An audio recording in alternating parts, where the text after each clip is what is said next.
So my name is Christopher. I'm the founder of Prague UX Writers. And we meet once a month. We used to meet in person until all this craziness started, but we'd meet once a month and either host a speaker or just casually sit around and talk about UX and talk about things. And sometimes we'd meet at a company space like Avast or Reich or something. Sometimes we just go to a bar and eat burgers and drink beer and talk with each other. And hopefully we'll get back to that soon. But tonight we do have a really, really great speaker that I'm really excited to host, Jana Česká. She's going to be talking about UX research, basics of UX research for writers. But first, I got a couple things I wanted to go over, a couple housekeeping things. We are still hiring at Reich. We basically filled up all the user researchers that we were looking for. Hooray. We're still looking for senior product designers, product design lead, and we're still on the hunt for a UX writer. So if any of those sound interesting to you, I've got to kind of move things around because I only have one screen right now. You can go to careers.reich.com and you can see all about that good stuff. So I think that's it from me. So I think I will go ahead and hand it over to Jana. Take it away. Yeah, definitely. I will try.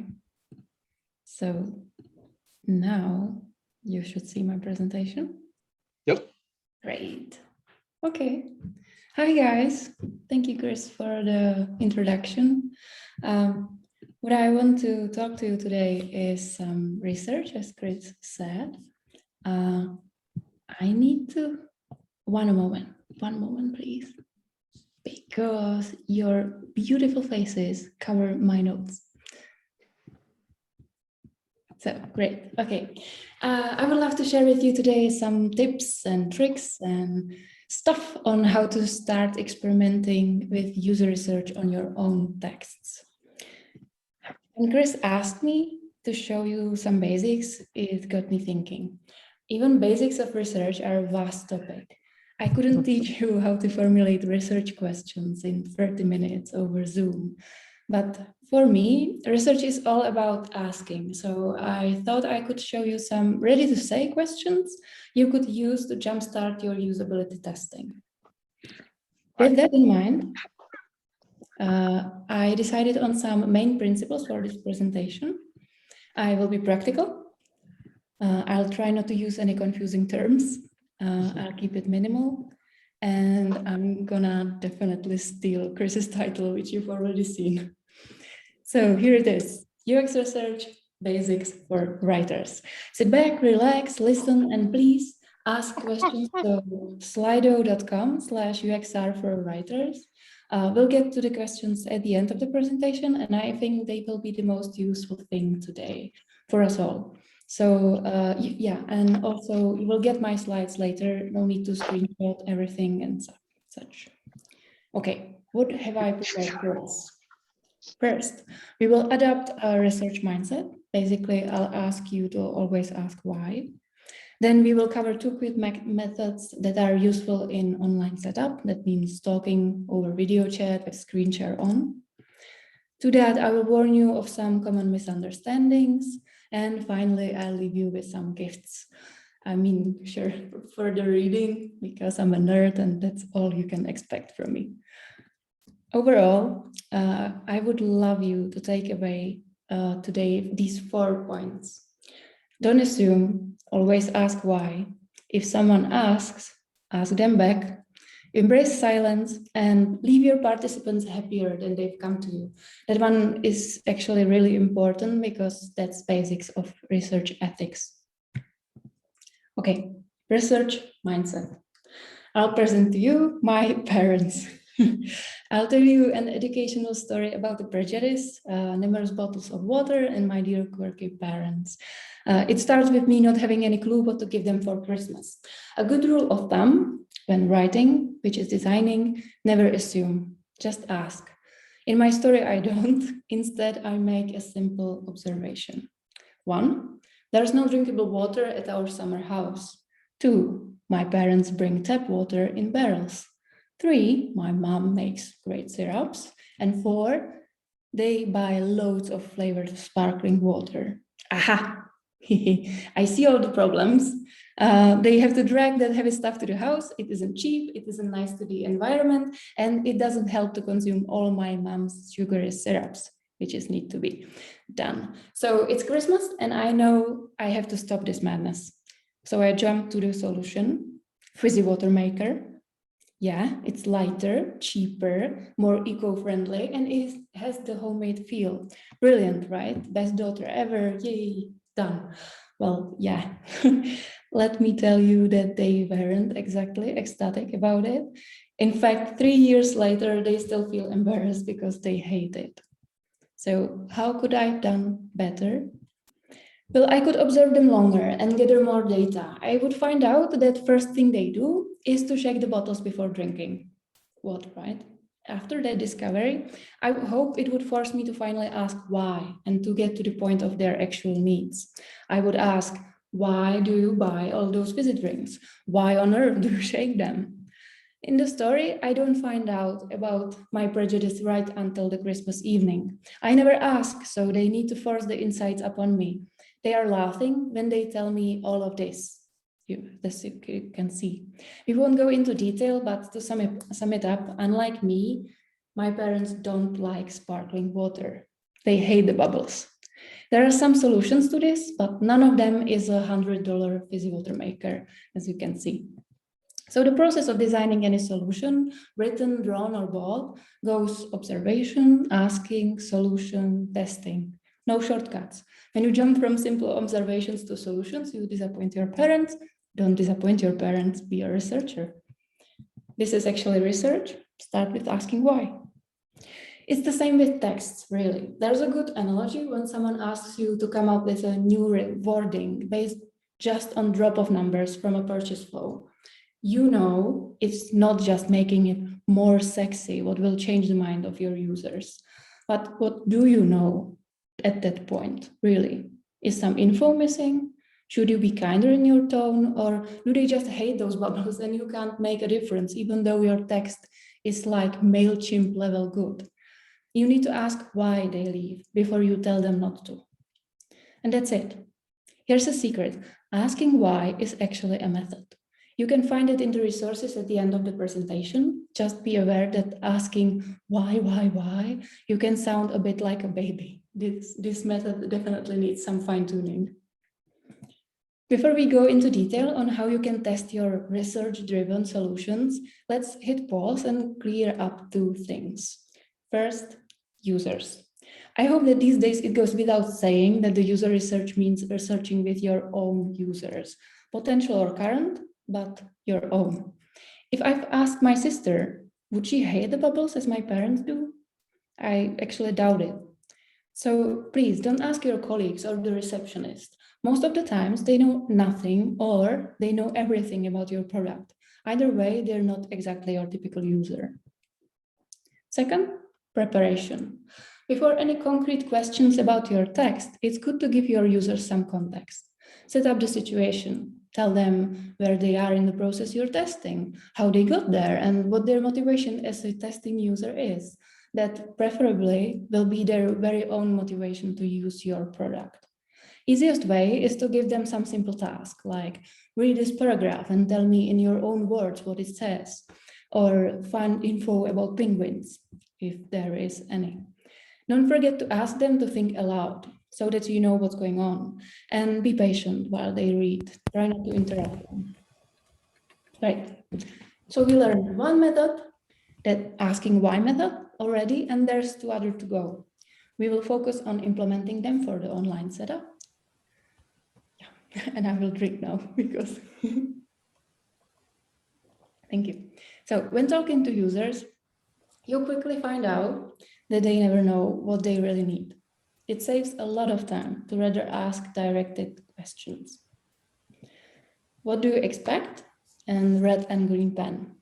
These 2 methods of asking will help us make sure that our solutions didn't create new, different problems. In short, when there is a button, link, or just a flow, you can always ask about what's coming next and get proof that your users understand the situation. Or if you're unsure of how structured or dense your text should be, you can ask your users to evaluate your work on your own terms. Ask them to use simple highlighter pens and literally show you their reading and decision making. Now for the details. What do you expect? Easy as that. This question is good for flows and announcements or setting the right expectations, for information architecture, for CTAs or buttons and hyperlinks in general. You can use it basically anywhere where the user needs to understand what will happen next, or anywhere you need to check that the user knows what to do. Let's see some examples. This one is from a bank app. There's a really long screen of complicated investment fund offers. It ends with a button saying, how does it work? Which leads to a guide covering basics on the topic in plain language. The assumption is that first-time users will get lost, overwhelmed, and will need some guidance. If I wanted to check that A, the button addresses the right needs, and B, the button sufficiently explains where it leads, I could set up the situation, tell the user how they got here, and that, for example, they want to invest in some safe fund for the first time, ask them to think aloud and patiently let them read it, as always. And then after that, and after some observation, if the button even sparks any interest, I could start asking for the core problems. Where do you expect this button leads? What do you think the information after this button will be about? In the end, I could simply compare the answers with reality, see how my button corresponds. Another example could be from a bank newsletter. We will tweak the approach a bit, and instead of having all the communication written in advance, we will ask users to tell us what they expect to hear. Again, as always, we will set up the situation, this time with a task. I'll say, please read this email and tell me how you understand it. Notice that I'm not asking if the user understands, since they wouldn't tell me because they would feel ashamed if it was so. Then we will ask the user to think aloud and we'll patiently wait until they finish reading. And then we can go after our main questions. Could you sum it up in your own words? That's checking that the text is clear. What do you think will happen next? Again, checking for clarity, and on top of that, fishing for relevant content. What do you expect the following communication will say and show? That's pure fishing. This setting will bring us main points that we need to cover in following communication. It's golden in situations where you have no clue what to deliver from a vast and maybe even unhelpfully detailed supply of information.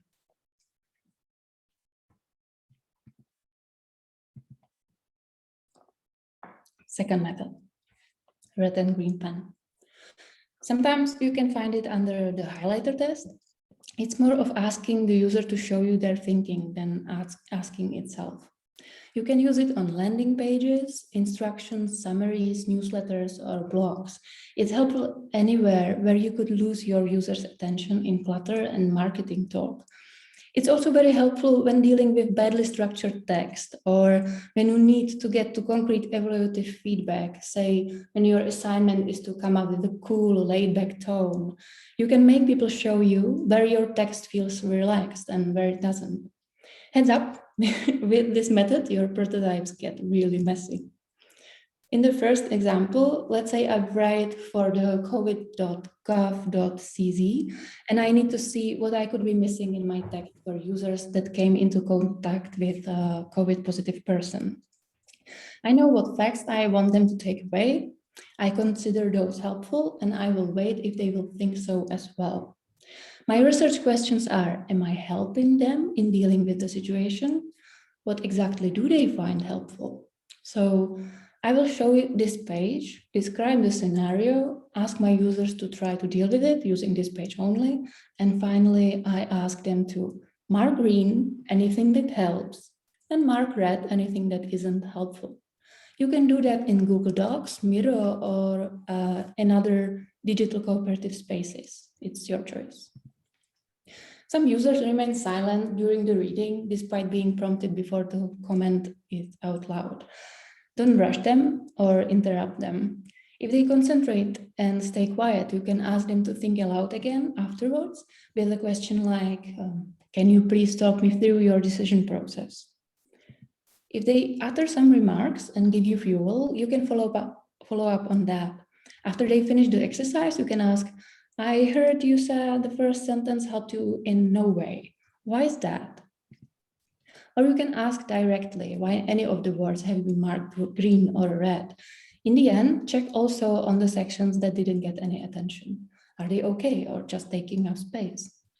Marking the text in colors with assigned meaning is basically laying out all the talking points and having something concrete and tangible to go through at the research session. It's leading, but it's leading in the direction you want to go. And it's definitely better than hearing, I like it, or use more caps lock, which is not feedback, just annoying opinion. For the second example, we will adapt the method a bit. These pictures are really small. The text is in Czech, so please don't feel bad that you don't see the details. They are more of a visual aid. Generally, adaptation of any method doesn't belong to beginner's toolbox. Before anyone can change stuff, they should try the basic setup with highlighters for a few times, just to see what the method does to the text and to the user. But still, I'd like to show you what fun awaits for you in your research future. Or maybe you will find your own researcher that will conduct this research with you. Wink. So the beauty of remote testing is that your pens doesn't need to stay red or green. They can be magical, make stuff bigger, bolder, or link to other places.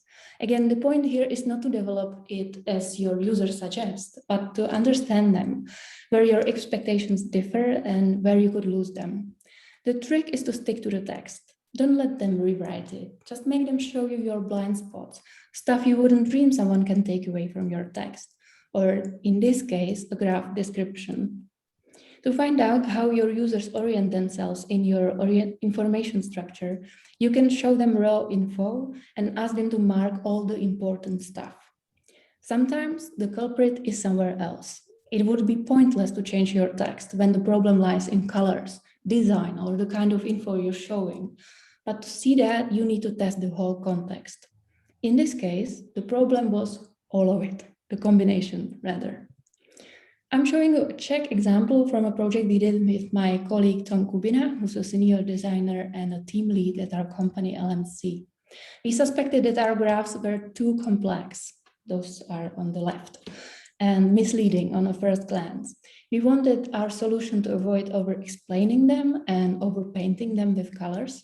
So we made them as neutral as we could, and we asked our users what would they emphasize. Just that, plain and general. During the research session, Tom made the user's wishes happen real-time in Figma.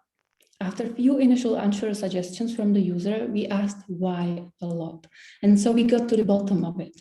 At the end, we could point out exact moments when our users didn't get it and what made getting it so difficult. The problems were spread over multiple categories of content. It wouldn't help us to test only the text.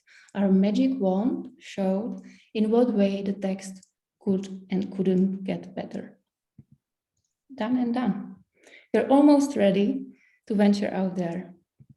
But first, as a last step of prep, I'd like to arm you with these 3 tips for 3 common challenges that wait for you in the wilds.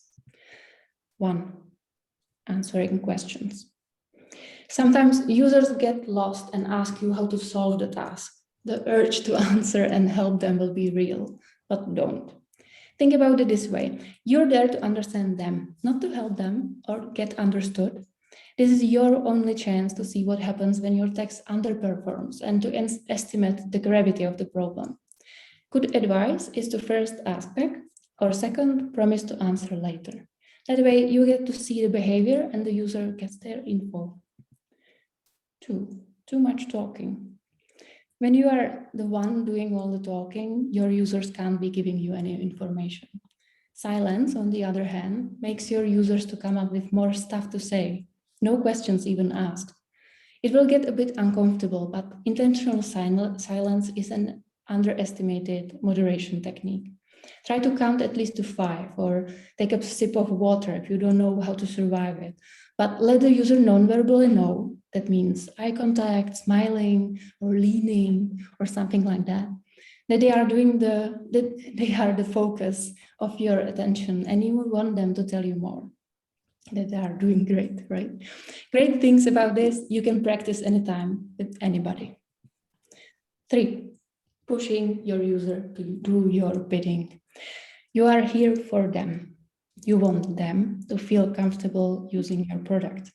Research session is no different. They should leave happier than they came. Never, please, never condition their reward on performance or on quality of info you get during this testing session. You are testing your text, not the user. This is ground rule of research ethics. Okay, that's it. Now you know the basics and you can venture forth. I will leave you with some resources and further reading, but please don't let it intimidate. The best way to learn is to start and try everything out on your own. Just to give you a quick overview, here's some stuff on all the other steps to usability testing that we omitted today, on how to get into the mind of others, on the 5 whys technique, then some info about how our brains are wired for misinterpretation, and lastly, a few articles on how to analyze and talk about results. Done. You're ready. Take these to your heart, be kind to your users, and nothing can go wrong. Thank you. Thank you so much. That was very helpful. Thanks. Okay, everybody, I put the Slido link in the chat. If you guys have any questions, we're gonna jump into some questions and answers now. Just I think there are 2 in there now. I'll read those off, so it'll give you a little bit of time to get yours in there if you'd like. Okay, so first off, there's a question that says, how do you do the marking red and green pen exercise with digital products? Do you give people editor rights in the Figma file? How do you do it in a prototype? That's a great question. Well, I don't use Figma actually. I would use rather the Google Docs feature and let them just mark the text in there. Or if it's something visual, I would show it in Miro or in Miro and let them highlighter it. There's a highlighter feature, and in Miro, it's actually free to you know, grab somebody on the street and show them the thing because there's guests and stuff. Cool. Yeah, that's a good point. I didn't think about that. Maybe there's a way, but I don't know it. Okay, other question we have. What if the participant wants to impress the facilitator with the knowledge or skills? Not sure I understand the question. David, do you want to like turn your mic on and elaborate a little bit?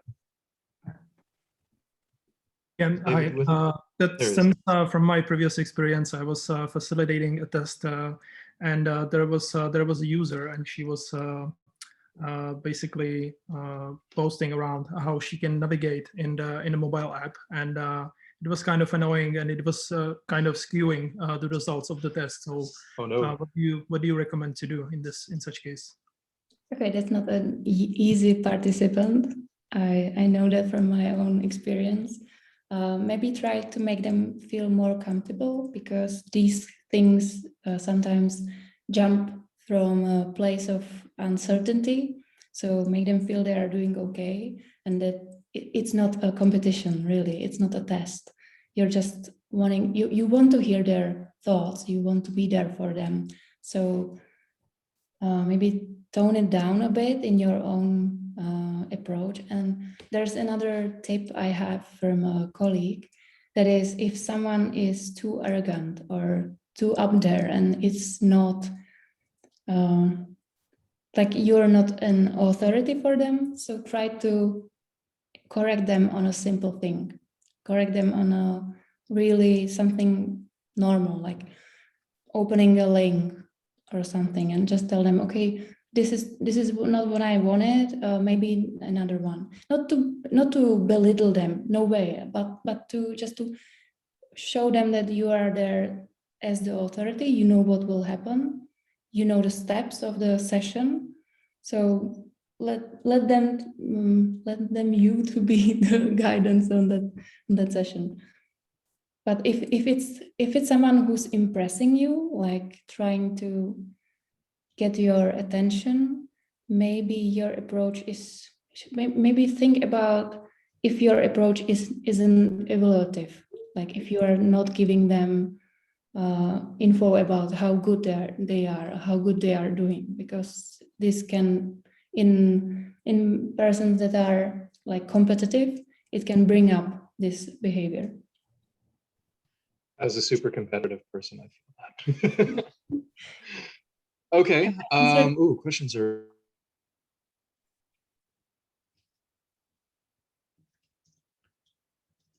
You're muted, Christopher. I am muted. Oh no. I said I've got some other questions here. I since I'm not an admin, I can't mark them as answered, so I'm just gonna have to like sort through them. But the next question is, do you have any ways of making the users feel at ease? Yeah, I cheat that with my personality to be clear. Yeah, and I try to. The first part of the interview should always be on like human contact. You should, talk a bit about the weather, as Chris did with me to ease me up into the lecture, and you She's could on talk to me. Oh no. yeah, you could talk on shared interests. Most of the time, Bella taught me to ask about their hobbies and to talk about traveling or something that we can have in common. And if you want to ease them more, you can use mirroring. That means if someone's lean as well, like mirror what they do.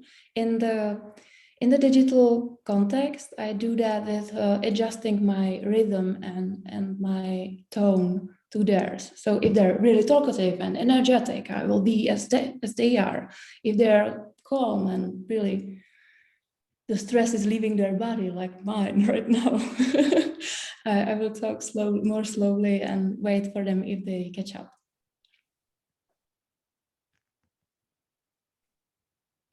Cool. Sounds good. I'm going to look at the next question. If you wouldn't mind stopping your screen share, that way we can see more of our faces. And Sure. Okay, so the next one I have, what if you realize that your respondent is useless for you and you're in the middle of testing? Like they're not answering, they're messing around, they don't fit the profile, etc. Yeah, if they don't fit the profile, don't bother. It's like send them home. You need to always give them the reward, because having a wrong participant is basically it's a like mistake on your part. So give them the reward, and you can say, hey, it's so great, we've managed so quickly today. I haven't anticipated that. That's great. So we have all this time. What will you do in the afternoon? So bye. Here's your reward. Bye. Because it's your time that counts as well. Somebody's paying you to be there. So don't waste time if it's not important. Cool. That's funny. I wouldn't have thought of that. Okay, so how many people and what team members participate in testing, and what are their roles? How many team members and what are their roles, right? How many people are participating in the testing? Like, and what are the team members' roles is what I'm pulling from that question. The first one, it depends. And the second one, no, it's not good to be overpowered. If there's one participant, there shouldn't be a crowd of you watching him or her do their tasks. So if it's possible, make a recording so you can invite more people to see. Make sure that the participant is okay with the recording and GDPR consents and stuff. But for me, good ratio is 2:1. After that, it gets weird, and it's doable. But you can introduce everybody that is there, and then just say, okay, those will just make notes, so they will drop their camera and we will talk to each other, but still it makes like this unsettling feeling that there's somebody I can see. So it depends. And roles, Okay, yeah, cool. you asked about the roles. Roles, yeah. One is the one who facilitates, like who asks those questions and goes deeper in the conversation. And the second one is who takes notes. That's the reason for the two of them. The other ones are just looking at it. They can make notes as well, but they're not so important. Well, if you want to invite them in the research and like promote it in your organization, they are very important to be there, but not for the research itself. Gotcha. Cool, cool, cool. All right. Question from Christina. How many participants? Oh, I think we already answered this. How many participants would you say are useful when conducting your research? I think we hit that one already. How many participants? That's something I think she meant like you said 2 and 1. So like one person asking questions, one person writing notes, and then the participant themselves. So yeah, sure, but Christina, no you can more jump on than- and correct me if I didn't get that right. Yeah, no, it's more about how many people would you say are useful for when you're conducting the research? Oh, Like I see. five participants in the study, 10, 20. Yeah, that's more what I meant. Yeah, okay. There's definitely only one participant per session. and then there's a ratio that I think Jakob Nielsen says in his article, and the articles is actually in the resources section here, and it's 5 for usability testing, and the 5 means for each iteration. So if you change anything, you need another 5. If you change your target group, you need another 5. And if you do deep, like talking interviews, you need at least 10 or something like that. Thank Cool. you.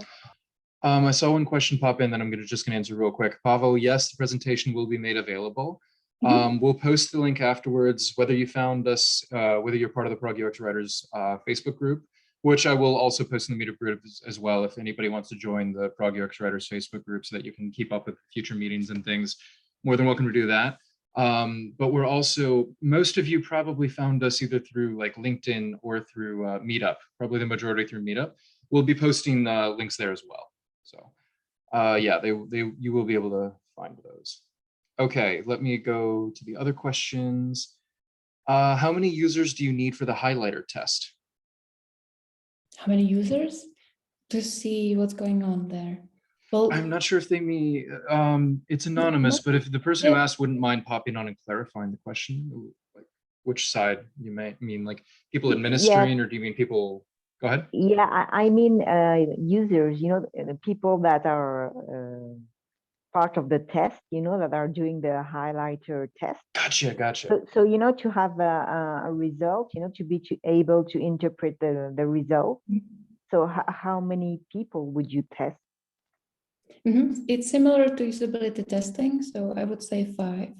But you will see if those results are so different, you can't make any results from it. Like the what they show you is so different, then you need to make more conversations, or there's something wrong in the research question. There's something wrong how you set up the situation. So 5 should be enough. But the question, like how many, it's generally not the best way to get like quantitative feedback from a qualitative research, because what we've shown ourselves today was qualitative research. You can get the information on why is something happening. Like if you have statistics on the purchase flow I've shown in the beginning, if you have statistics on or analytics that say, hey, people are dropping in this step, in this qualitative research, you can find out why they are dropping. So you need something about 5 people to get the notion what's going on there. Okay. Thank you. Sure. I'm going to go ahead and put the presentation in the chat now. So now you guys have the link. It's in there. I'll post it in the other places too, just in case, you know, you accidentally close it or something like that. Thank you. But there, you guys have it. Let me pop back over to the questions. Okay, here's an interesting one. How would you approach testing the helpfulness of your help center content? How would I approach helpfulness of my help-centered? Like you have a help center content, like articles, center. like guides or things, and you want to Help center test content. how helpful they are. Okay, I didn't understand. Thank you.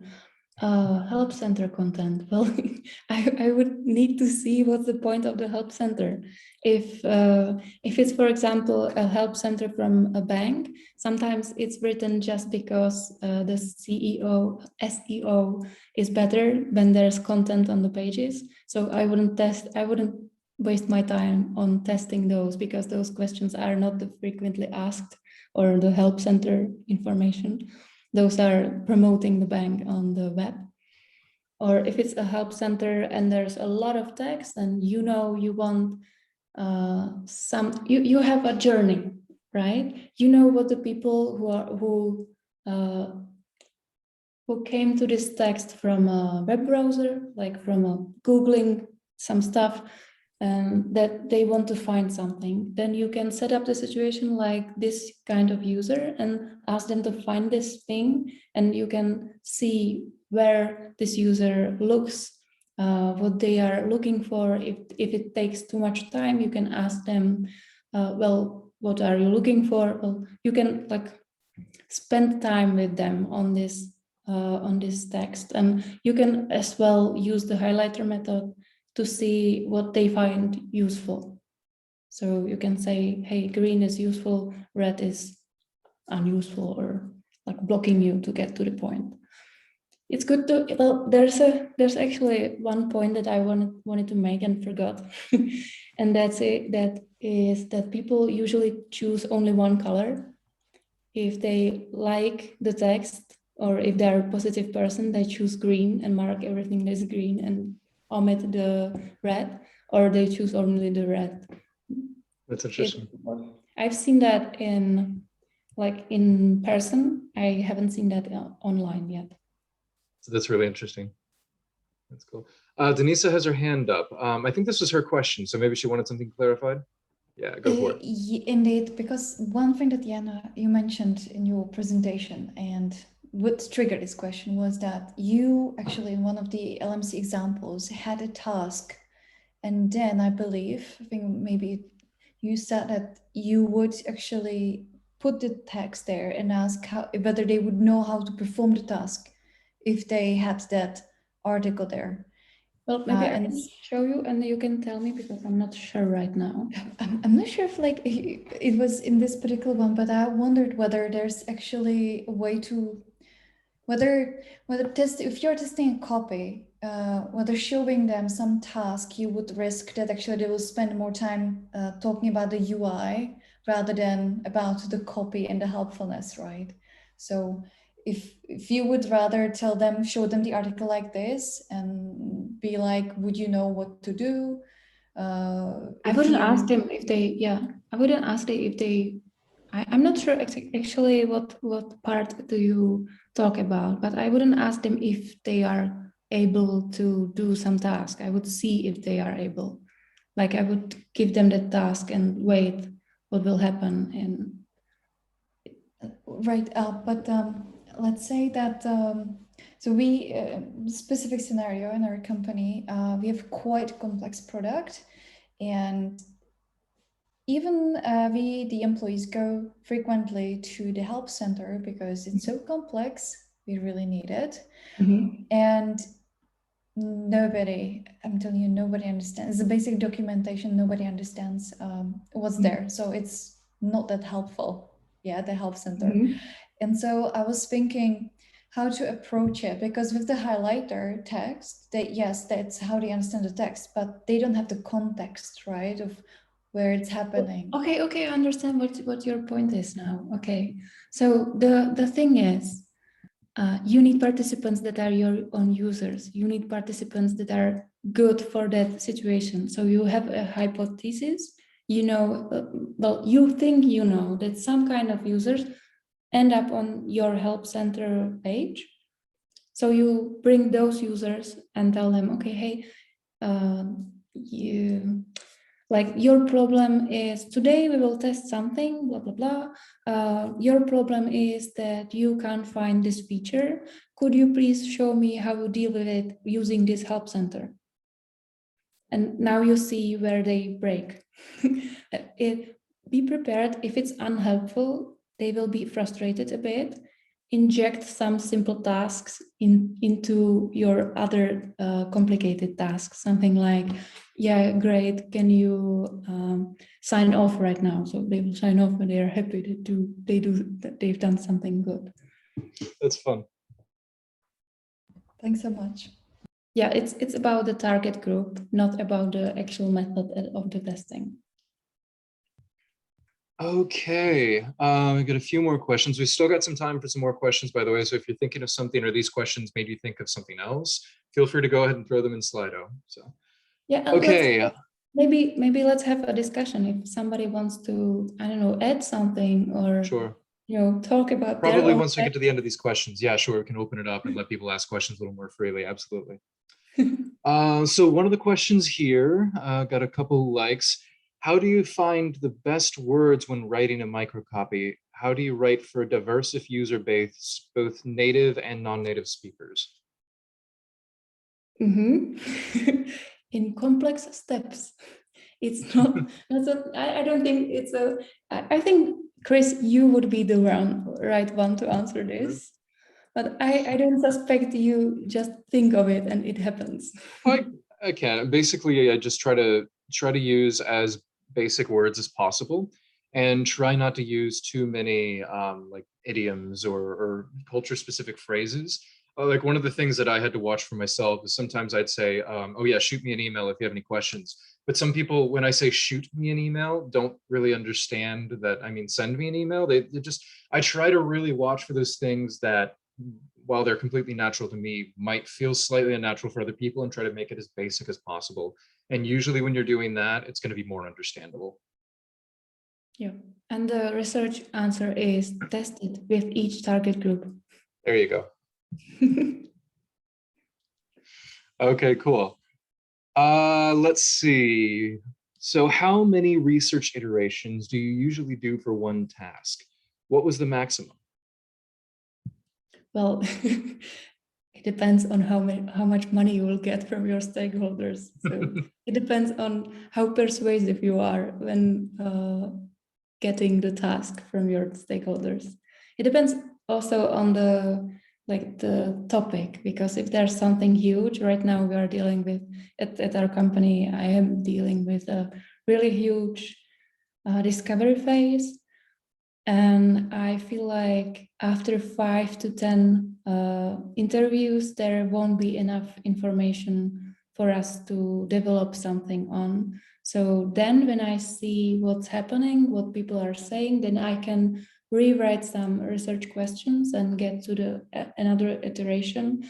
But in my short practice that I had, I haven't seen more than 2 iterations to be tested, because because there are other ways to get proof that something's working, and you don't need to get qualitative research over and over and over, because sometimes it's better to mix it. So you develop a feature, you do a qualitative research, you find out what's the main points that are bad and you need to fix, and then you ship it. And if you publish it, release it. And after that, you will see on those numbers if your hypothesis is gone, or if it's still okay, then I need to do another qualitative research. But don't make research just because. And it's good, it's called triaging, I think it's called in English. That means using more methods together. So I have a disk research, I will do qualitative research, like talking to people, and then I will look at some analytics, so I know what's going on there. I think Harry's got it in the chat, triangulation. Yeah, there you go. Yeah, thank you. I just remembered it. Oh, you're good. Okay, so Lutska is asking, maybe it's Lucia. I don't know. I always assume Lutska. Does it make sense to test multiple content versions in live sessions instead of an A/B test? How would you approach it? Oh, that's a thing that quite commonly someone wants to do. A/B test is a quantitative approach. So you can base your decision on something you have a proof on. If you show your user 2 versions and ask them which they prefer, you are not asking them which of one you will use. You are just eliciting conversation. You are getting more information on how the person sees it, what's their position on this topic, but you are not getting any info on what should you use. You can't ever get that from the person. You can get reasons why they would choose one or another, and if more people give you the same reasons, you can say, okay, I think it will go like this. But on this topic, I would say it's not usability, it's more of a interview question. Cool. And one more, how do you reward participants for testing? Oh, with my smile. And then, okay, you can give them money if your company is able to. In the bank, it took Bela a lot of work to get this working. So she's the one who could talk on this topic for an hour. In our company, we give out vouchers. We used to give out money, but it was more complicated in online, because we were giving out cash, and in online setup somebody would need to make those transfers, and it was too much bureaucracy. So we went for vouchers for Alza, and in Poland we use Notino. So these are good. And for B2B contacts, we send cosmetic packages, small packages, just thank you notes for their time. Amazon, yeah, but their credit card process of paying up for vouchers is such a hell that my boss decided not to do that and not to go through, because it was such a disaster to make these payments. So they decided on Alza and Notino. Someone asked a question. You were a UX writer in a bank, then you became a UX researcher. Is that because they didn't let you do research in Moneta? Who's asking? It's Who's anonymous. there? I don't know if they want to Yeah, fess sure. up. Show yourself. Okay. Yeah, sure. It was like that. Oh my. No, I tried researching a bit and I liked it, and then I wanted to explore another possibilities and still stay friends with people from the bank because I love them. Sorry, it was my question, and the reason I'm asking is in my practice you are either a UX writer or a researcher, and I'm yet to see two in one person. I don't know why, but your example is clearly like confirming my fears that I should be either one or the other. But okay, I think if I wanted, I could stay in the position where I've done some research on texts, where something was text heavy. I could stay and do research and then write. But I think the problem is that in most companies there is a single UX writer. Like there is not in Kiwi, right, Lucia? You have a team, so you can yeah, a small team, okay. So you can share and maybe take the responsibility with others. But in my experience, like Chris, it's only one person. So doing research and writing means you get less writing. So it's just it's not organic how banks work. Yeah. And is Reich getting is more getting new regular. UX writers, by the way. So you should know And- Reich is hiring. Yeah. And we got 3 UX researchers in 1 week. It was insane. So great. Okay. What's that? I know 2 of them and both are great. Hooray. Well, that was it for the Slido questions. I guess now we can open it up. If people want to, unmute themselves and ask a question, or if they want to ask a question in the Zoom chat, they can. See if there's anything else you wanted to talk about or discuss when it comes to UX research.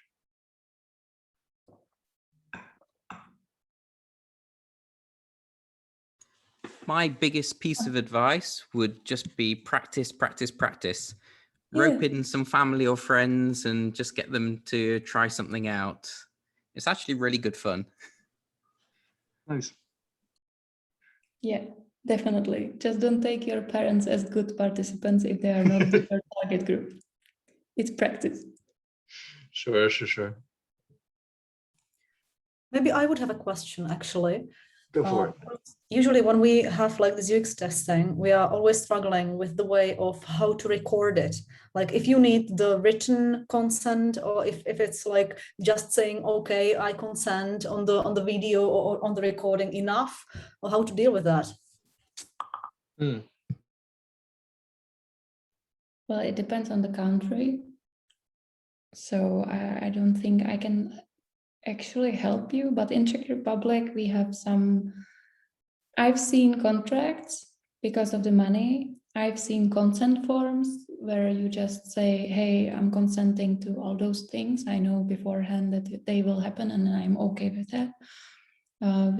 For our B2B clients, we use only consent checkboxes in Calendly, which is a tool we are using for scheduling those meetings.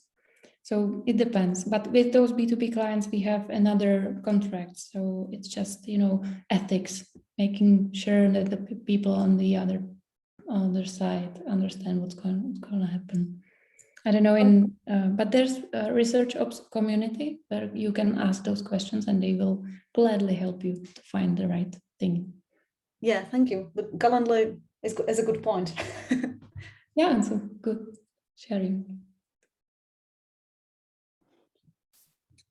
Hi. Some other people in chat agreeing with that. Hey, Martina, go ahead. Hi, I came very late. I'm sorry, I had to work. No, you're fine. Sorry if you have covered already this topic, but I was wondering, what is the best practice for analyzing the collected insights, or like how to proceed further once you have all the interviews behind you? Great question. There's some resources in the presentation and the topic is on, I don't know, few months of studying. So I'm not sure if I can give you a good answer right now, but we'll maybe try to see all the data at once, like make some smaller parts of the data and look in context on them. And then, I don't know, this is not a good advice because it's such large topic. I'm so sorry. But there's actually at the end of the presentation, there are links to analyzing and synthesizing. So those I hope will help you. Denise has raised her hand again. Go ahead. Yeah, because this is something that I've been just finalizing, also quite a big research and second in a row. So we've been trying to really come up with the best way to display and whatnot. So one of the nice tools that I can recommend you to look into is actually Surprise Notion. We use it for the research repo, and because somewhat it's possible to make your notes into like insights and tie them to certain topics, and then they can accumulate and gives you numbers. So it depends really what you look for in your research. But for example, if you're doing like usability testing or something like that, if people are complaining about filters, 10 of them, then it's probably a priority, right? If nobody mentions it, not. So it helps to prioritize quite a bit. But honestly, it gets lost in the pages and in simple documents, right? And so I'm in love with FigJam right now. They just had this conference and they showed it on Config for Design Critique, and I use it instead of Miro now. Otherwise would use Miro, because I love how you can tie designs there. And the post-its, I think that's amazing for any affinity mapping. So whenever I end up the session, I just put post-its, and then you see it's like a heat map, right? The more people, or you put there the little dots, and so you can see where the issues keep concentrate, and you can really put arrows and try to put some text there, to context, screenshots. It's a beautiful big canvas where you put everything you know, from the competition analysis to screens to your highlights in the documents and all that. So I love it. I can really recommend it. Thanks. But sorry, what was the first name you said? I'm gonna type it. It's Notion. It's like if you know Dropbox paper, it's similar tool where you have pages, documents, but you can also have tables there, galleries. It's more flexible. But be careful. It can get robust, and I don't know many people who actually go into individual pages to read the notes. So I think for me, what really works is to have a big canvas to really synthesize, to see it all next to each other, like Miro or FigJam. FigJam is really nice. We were playing around with it with the design team on a show and tell like a week ago, and we were just having so much fun just moving stuff around and playing around with it. It's great. All right. Anybody else got any other questions or any other topics they want to bring up, or any other thoughts about UX research? I would have one more question. Go for it. Like, what would you say? What is like the most effective way how to do usability testing or any kind of research with the users? Because it always takes so much time and energy, like to plan everything, to do it or make it happen, and then work with the insights. Like, is there any innovative or smarter way how to save time and be just effective?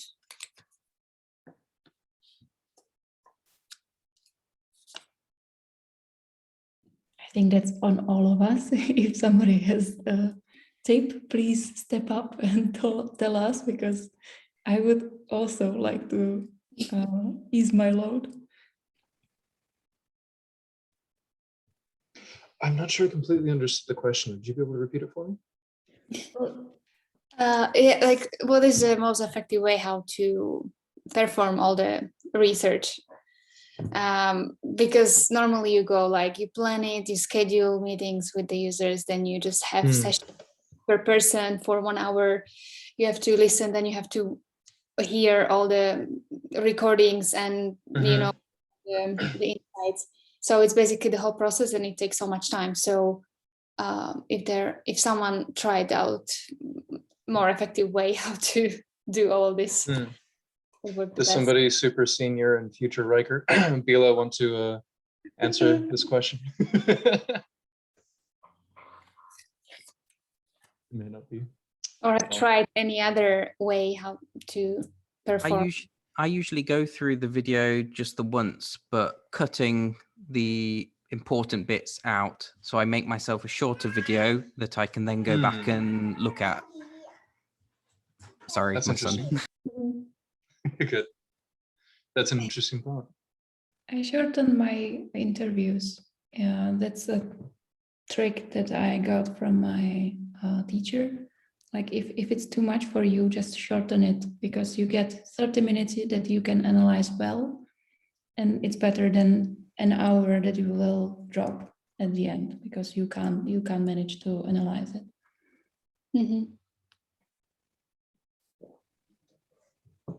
All right.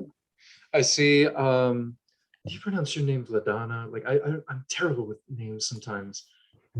Yeah, that's Vladana. That's right. Vladana. Okay. I'm just making sure I was pronouncing it correctly, because sometimes someone will tell me like 3 months later if I'm saying it wrong. So go ahead. Go ahead. Yeah, I was just wondering if you have any experience with using like all those services that are online, like user focus and all those other stuff. I don't know if you know that. Userresearch.com or something. Yeah. Like getting the participants online and getting like they are getting paid few dollars or something for performing the research. So basically, you're asking like which ones we have experience with and stuff. Oh yeah, if you would recommend any. Okay, go ahead. Yeah, I don't have any experience with any of those because those have most of the time they have only English speaking participants. So for me it's useless. But maybe there's someone, I don't know, experienced. Adriana, you had some experience with some of these, correct? You want to jump in here? Okay. Only a little bit. I know Reich was using or at least we were paying for userresearch.com, but I don't know if we were using it too much. So I don't know if I can recommend it. We couldn't find a good target group there. We were looking for very, very specific B2B people, and it was just impossible to find them there. So we stopped doing that for now, and we're waiting for the 3 UX researchers that just got hired, as you heard about 5 times, to kind of figure out this one out for us, because recruitment is one of our huge topics in research right now. Otherwise, I was using usertesting.com for a little bit. It was like in other company. It was okay. Okay, well, sorry. I guess we don't have a clear answer for you. Yeah, that's all right. And do you have any other like software which helps you with your work, which you use regularly? I mean, a part of all those Figmas, Notions, and stuff. I can make a list. We use Calendly for those scheduling parts and for reminding the participants that they should come and for sending them information about how to connect to the video call. There's just in Google right now. It's not a web page. It's in Google Docs written steps what they should do because we are going MVP. Then there's a type form which we use for getting information about the people. It's like a form that gives you info who the person is, so you can call them later. There's Question Pro that we use for our contract because we do have contract. Then there's Airtable. We store our participants there for a time and then we switch. There's Miro that you don't want to hear about, but it's the greatest tool ever.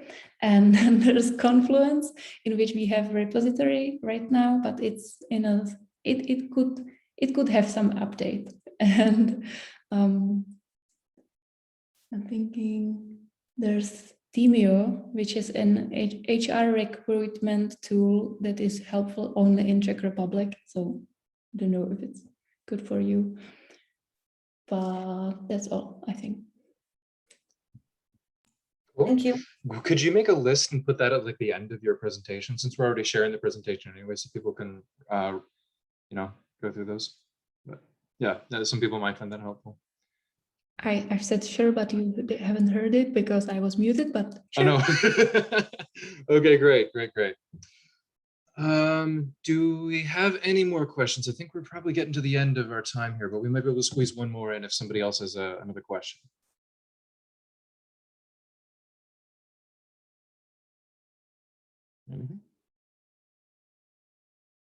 Okay. All right, I think that's it. Thank you very much, everyone, for coming. We do these. Oh, there's one more in Slido. Oh, hold on. Let's get to Slido. Oh no, I closed Slido. Let me open it back up again.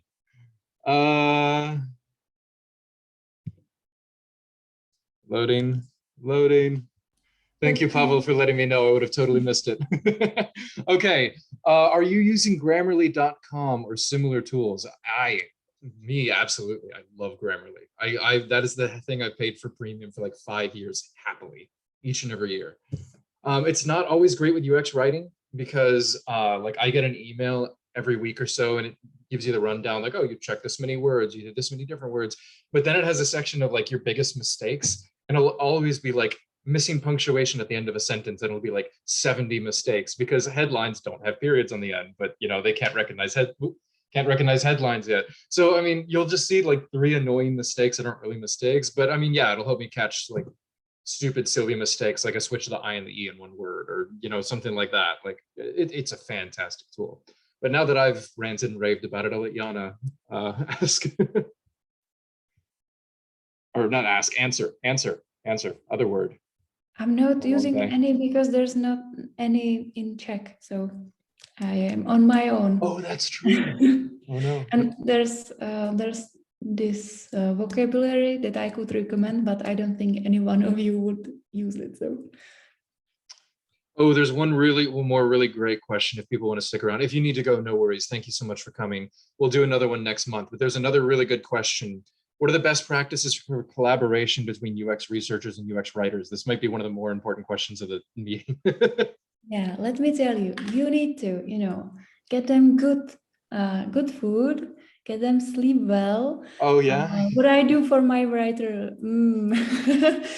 I mean, yeah, I always collaborated only with myself. Oh no, that's from a writer point. I collaborated with a researcher. Yeah, that's a part. But I think you know that situation. Oh, you don't know that. They're saying, what are best practices for writers and researchers to I was lost in the situation because I didn't know to whom I should empathize.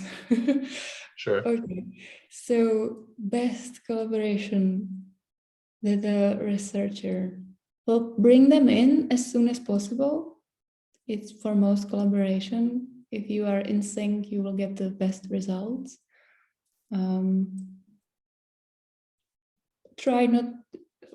If they try to show them where the magic happens, because in design, there's a button or there's a link or there's a flow or something.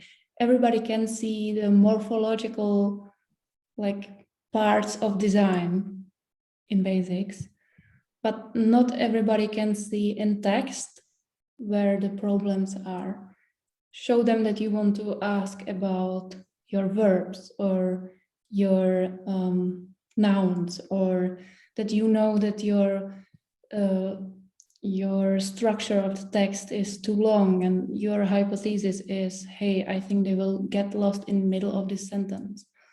You need to show them how the language works so they can come up with questions, because they don't know there's a button in your text.